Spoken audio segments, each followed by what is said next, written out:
May we now request Madam President and Minister of State for Social and Family Development and Home Affairs, Ms Sun Xueling, to take the stage, please, for their much anticipated one-on-one fireside.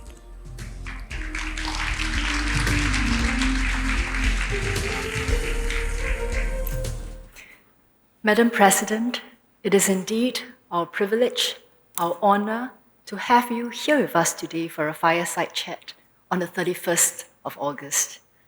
We have heard from CBD's co-chairpersons on the great work you have done over the decades to promote diversity in Singapore, in particular when it comes to board diversity. I would first like to start off by asking, given the achievements you've had over the course of your career, first, 33 years at the National Trades Union Congress, Singapore's representative in the International Labour Organization, as a member of parliament, as speaker, as president. There must have been instances where you have had to make difficult decisions. And when you've had to consider those moments, how has diverse perspectives helped you make those decisions? In particular, as corporates, charities face an increasingly challenging world, a VUCA world, as many would call it. Madam President, please. Well, first of all, let me thank the Council for Board Diversity for having me here and to congratulate you on your 5th anniversary. It's indeed a tremendous achievement because, like Mildred and Bunchai has said, we started off in 2012 with only 7.5% of women representation on boards, and today we are about 22.7%. That's a tremendous growth of more than 3 times. And so I think it's not a small growth, it's a huge effort on the part of the CBD as well as the various partners, companies and all other partners working together with CBD. And I must say that Mildred was right. We cornered her in 2012, Mildred, where are you? So yeah, there you are. In 2012, the needle was really not moving. So we had all these surveys and these researchers and so on saying that, we are really very low for a developed country, progressive city-state. We are very low on women's representation on the listed boards. So we need to do something.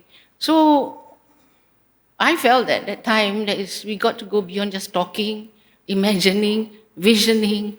It's time for action. So that's where Mildred had to step out to go to the washroom. Unfortunately for her, we were all talking together. We said, well, Mildred is the best person. We should get her to chair the Diversity Action Committee. So, when you're invited for lunch, I don't step out without the decision being made first. So that's how we started. And then, of course, it progressed to become the CBD, which is a natural progression.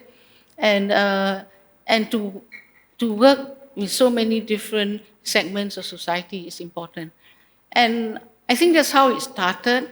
And so we had a platform instead of just mulling over the figures, being unhappy about it. We had to do something.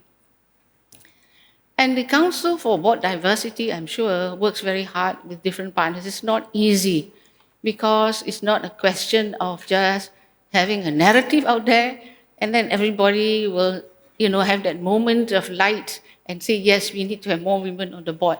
No, I know they have to do really very hard work, going to every company, knocking on the door, the top 100 listed companies, and then not only that, going to the charity sector, going to the statutory boards. The figures are much more encouraging now in all these different sectors, but still the work is not complete. As you can see, what Mildred has said that now we have 22.7% in the private sector, top 100 listed companies, but we must go deeper in terms of the different committees, that the companies have, whether it's a nominating committee or it's the audit committee or whatever, the appointments are still rather thin. So we need to deepen, we need to broaden, have more, and we need to deepen also in terms of the leadership post.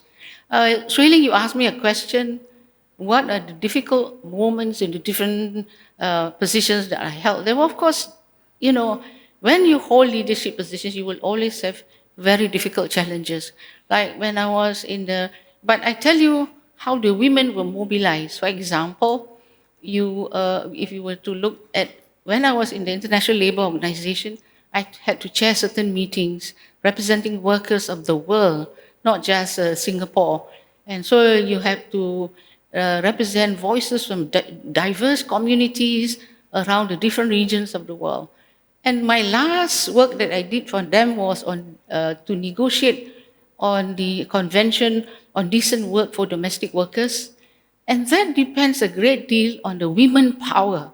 Tremendous women power from all over the world. The global women power came together to mobilize support. Because you have to remember when you go to a committee like that in the ILO, and that's why I'm always grateful to women because they have tremendous strength. So when you have a tripartite committee like in the ILO, you have the employers, you have the government, and you have the workers. And so you need to build allies. If you cannot build allies with the employers because they have certain challenges, then you need to build allies with the government, And so you need all the support you can get to go and work. And you get with the different regions of the world, different governments, And the women were really tremendous. And many of them were just simple domestic workers. And you cannot imagine, They rose up in the leadership positions, they were able to influence the agenda, the domestic agenda. They come to the ILO in Geneva, and then they mobilize support at that level. You see tremendous strength on the part of the women. And they were very persuasive, extremely persuasive. So that when I negotiated at the tripartite committee with the employees' representatives, government representatives, I was never alone. I had this whole battery of, women representatives supporting me. There were also a lot of men. I know there's a lot of men in this room. A lot of men, when I was doing my work in the ILO, they were also extremely supportive because they know what it means for the women. And domestic workers all over the world are predominantly women. There are also men, but predominantly it is women. So you see that you can galvanize, support. Women, sometimes people tend to think that women don't have a voice, but they do. And you can harness that voice. Then, as the president, I started off holding office in 2017. There was not a single woman on the Council of Presidential Advisors.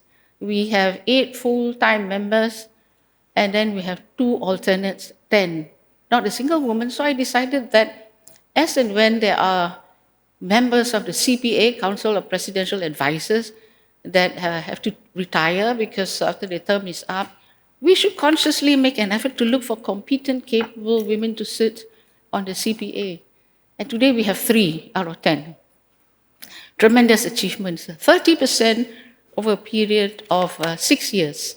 And, and one of them is, of course, Mildred. She's in the CPA as well. Yeah, Mildred gets arrowed a lot of times sometimes because she's too obliging. But, again, we had to make very difficult decisions on whether or not to draw down on the reserves. It's not an easy task.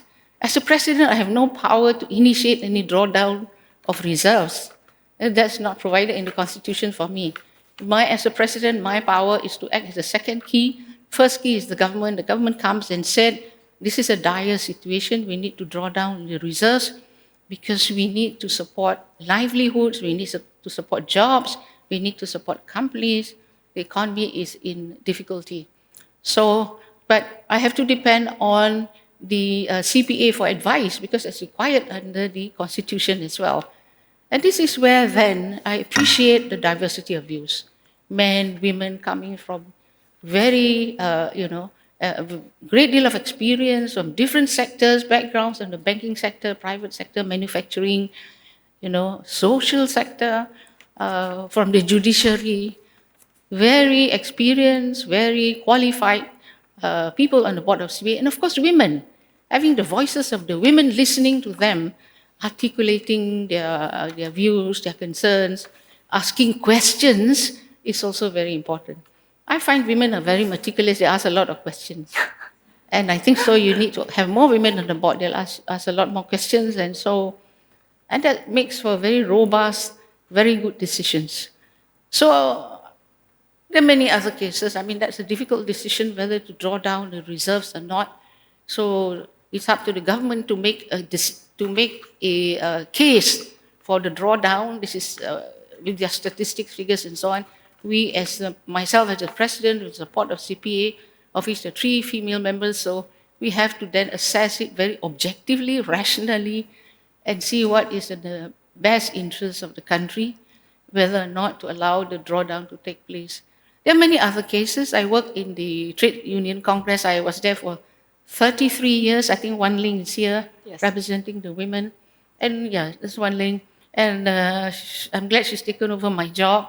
It's not easy, to get more women leaders. You think only at the board level, but we need women leaders at every level, And that is important. Even in the trade unions, if you don't have women leaders there, you will not have that diversity of views, the concerns. Women do have the voices. They form a significant portion of the workplace, and so their voices must be heard.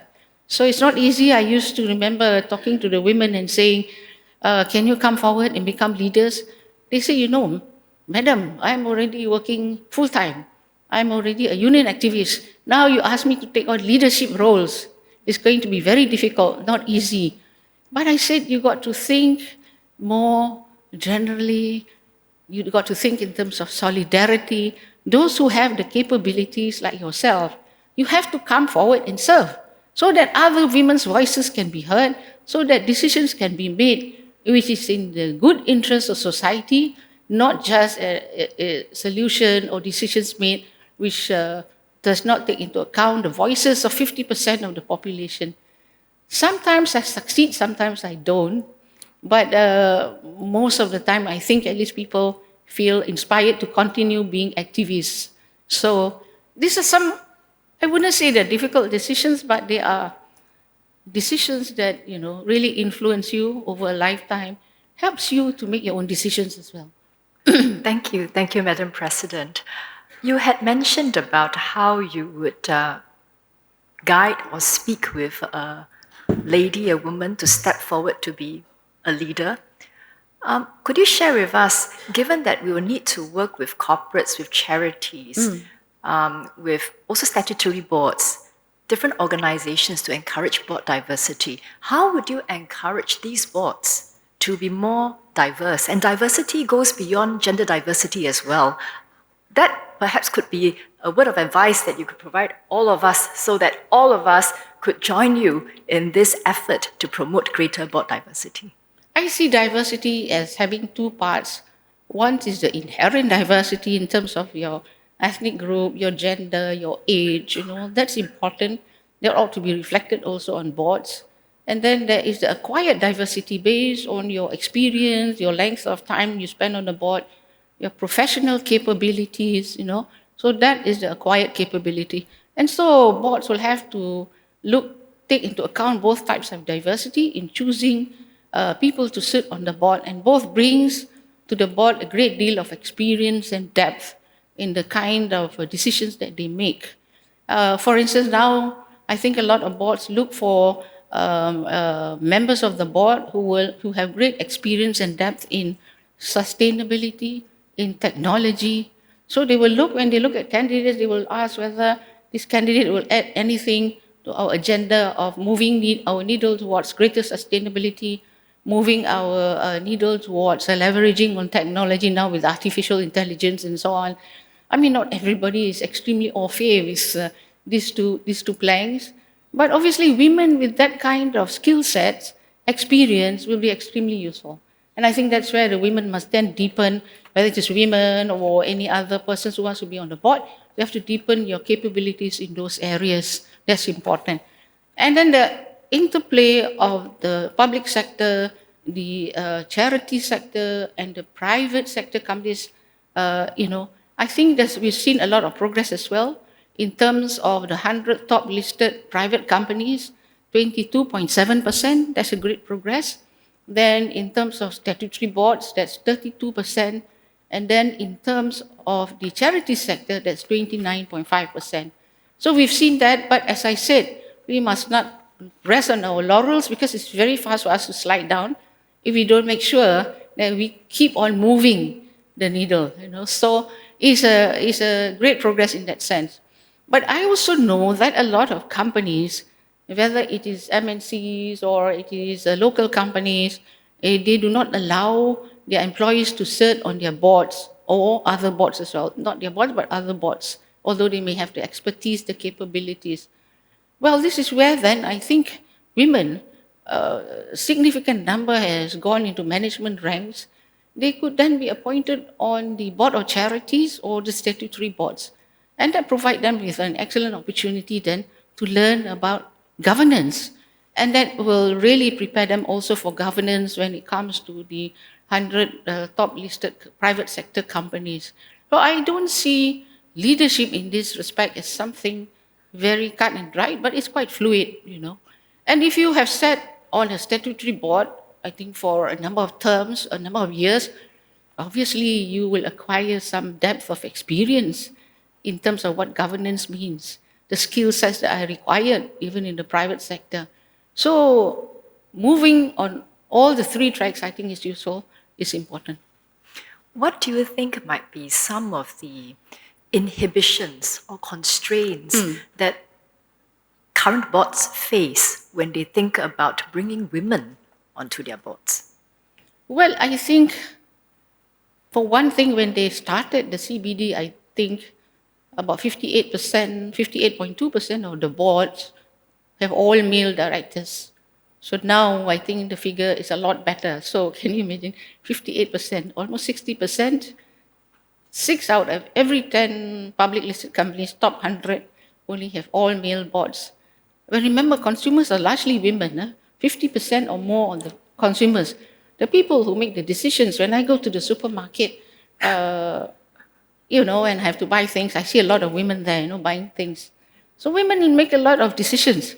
But 58%, 6 out of 10 of the boards, when they started, were all male. So gradually it's moving. It's not easy, I think, because there are also a lot of companies that are family-owned companies.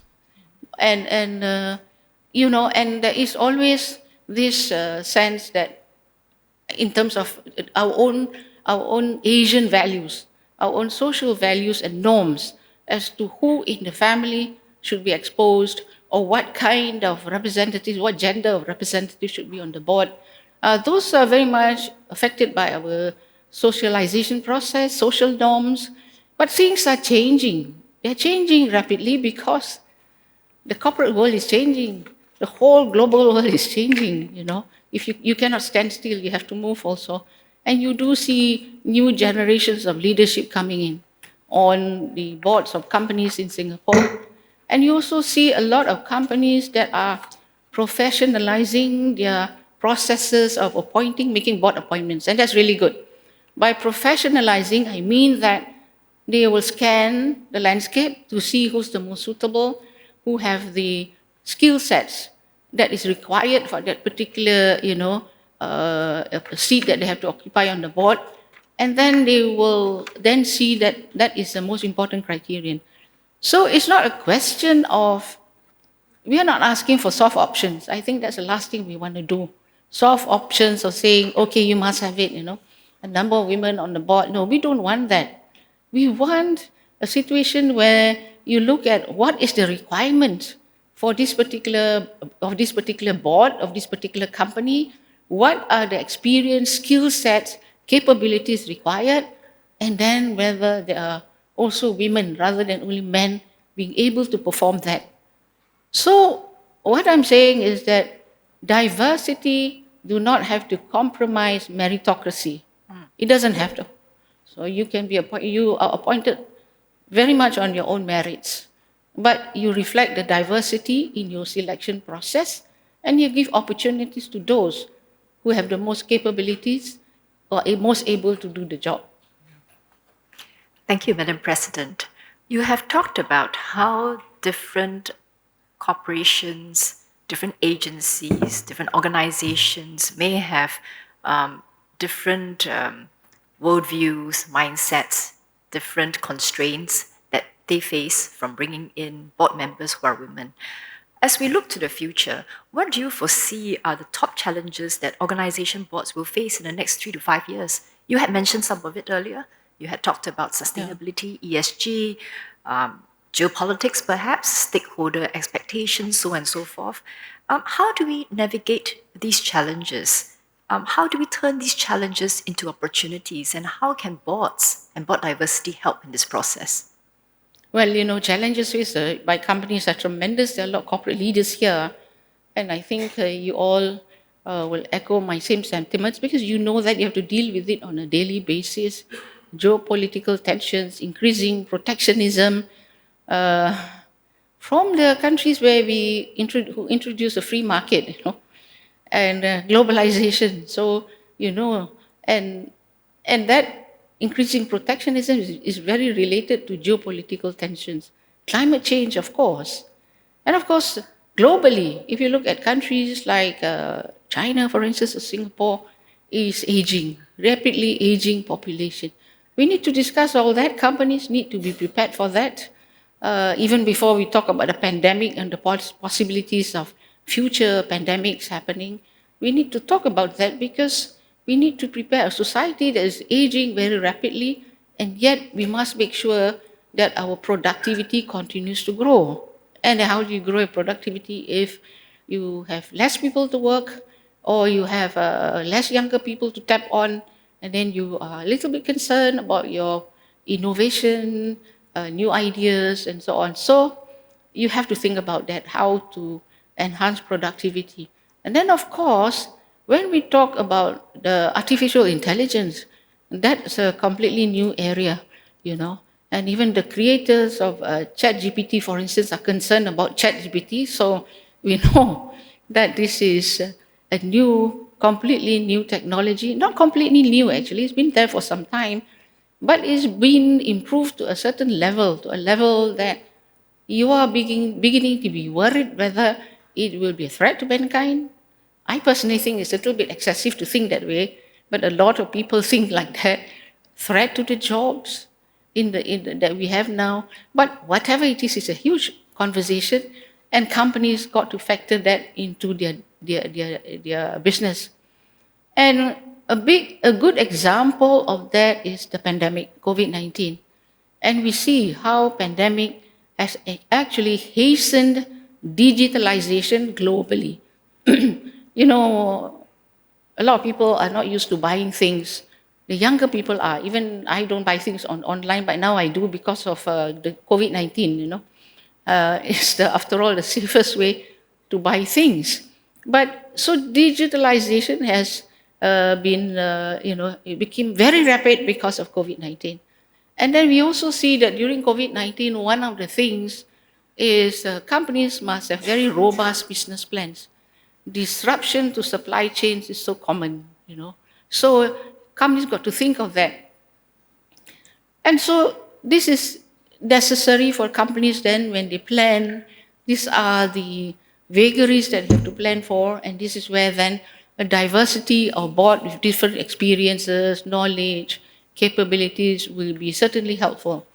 And as I said again, every board member brings different strengths, different capabilities, and that is where you need to tap on it.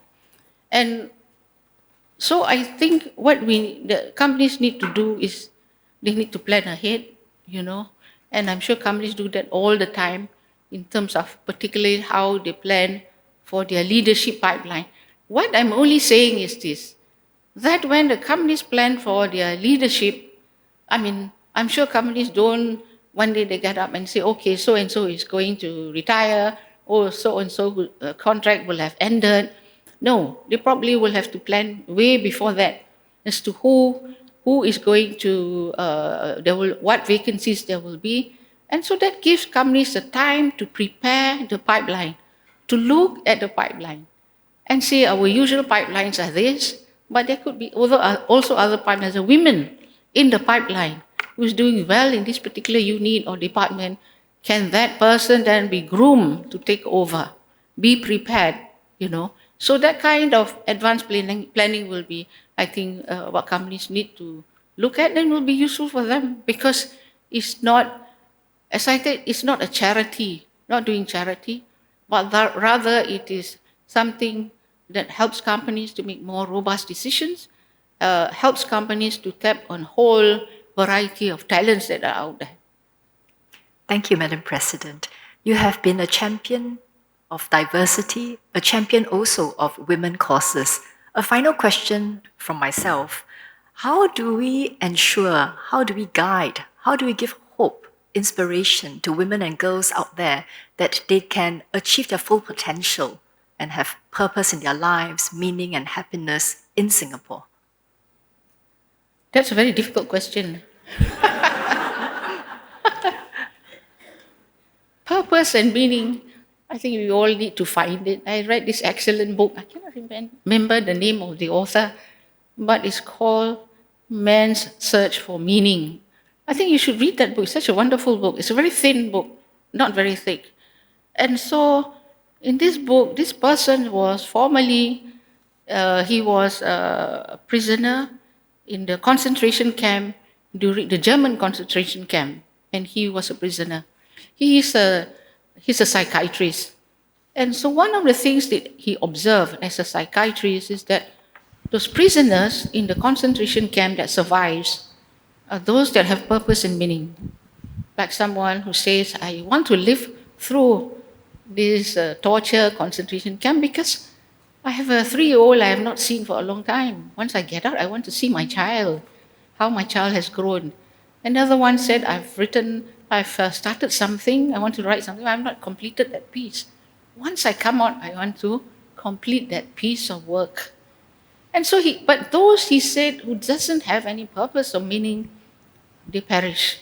Either they succumb to the torture or they kill themselves. So, purpose and meaning is very important. How do we find purpose and meaning? It really depends on us. We all have our end goals in life that we want to achieve. But I want to say that for our young girls and for our women, creating an ecosystem that is empowering is very important. I give you an example. Now we're all talking about, how to get more women into the tech sector and all the other sectors as well. We talk a lot about that, but sometimes there are a lot of social inhibitions.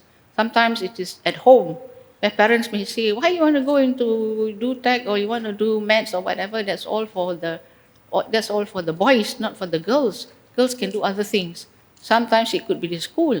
I tell you, I'm not kidding, because last year I had a dialogue session with schoolgirls, secondary school. And so they all had these different group discussions, and then they did a presentation when I came. And one of the group says, I'm not happy, the presenter, young girl, secondary 3, I think at that time. And then she said, I'm not happy because my teacher always says that I should be good in art because I'm a girl. And so I should not go and be, girls are supposed to be good in art in all these softer subjects. And she said, why should I just be good in art? I want to be good in science. I want to be good in other subjects, mathematics. Yeah, I say, you're very right, But you see, this is last year will be 2022. And we still have environments that are not empowering for girls. So I told her she did a very right thing. She ought to go and tell the teacher that she should decide herself, not the teacher for herself, what she wanted. So we're not talking about the dark ages. We're talking about today. So we got to look at all the areas, all the structures, systems, and see what is inhibiting, whether it is norms, whether it is some values people hold, whether it is perceptions, biases. You got to break that down. Because remember, we need every hand on deck. We have a serious population crisis. Not enough children are being born. So you will need every pair of hands that you can help to galvanize in order to bring us forward. And so we need to empower. So empowerment, in my view, is extremely crucial. School, at home, in society, in companies, also very important. So that's my message. Find your purpose and meaning in life. You will find it yourself, because that's very personal to you. But what can we do outside of the individual is we empower them.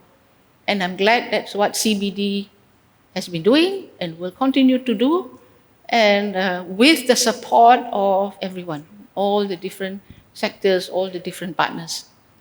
Thank you. Thank you, Madam President, for your heartfelt sharing. I'm sure we have benefited from her sharing. Please give a round of applause to Madam President.